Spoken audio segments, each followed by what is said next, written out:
Salve tifosi del Napoli! Ultime notizie sul Napoli. Oggi abbiamo una notizia esclusiva che potrebbe segnare una svolta per il nostro futuro. Prima di entrare nel dettaglio, vi chiedo di lasciare un like, di iscrivervi al canale e di attivare le notifiche per non perdere nessun aggiornamento. Vediamo insieme di cosa si tratta. De Laurentiis vuole rivoluzionare il Napoli acquistando i migliori giovani talenti sul mercato e uno dei nomi più caldi è quello di Georgi Sudakov.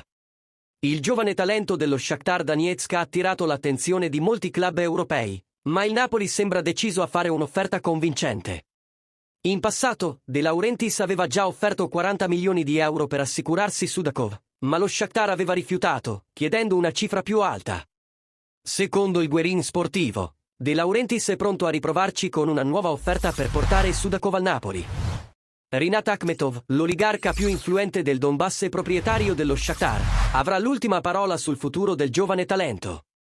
Lo Shakhtar valuta Sudakov 50 milioni di euro, una cifra importante, ma De Laurentiis sembra deciso a fare tutto il possibile per assicurarsi il giocatore. Sudakov è un centrocampista di grande talento, noto per la sua visione di gioco e la capacità di creare occasioni da gol. Il suo arrivo potrebbe portare nuova energia al centrocampo del Napoli, offrendo all'allenatore più opzioni tattiche e migliorando la nostra competitività in Italia e in Europa. Cari tifosi, cosa ne pensate di questa possibile mossa di mercato? Sudakov potrebbe essere il giusto rinforzo per il nostro centrocampo? Lasciate la vostra opinione nei commenti, siamo curiosi di sapere cosa ne pensate. Non dimenticate di mettere mi piace e di iscrivervi al canale e di attivare le notifiche per continuare a ricevere tutti gli aggiornamenti sul nostro amato Napoli.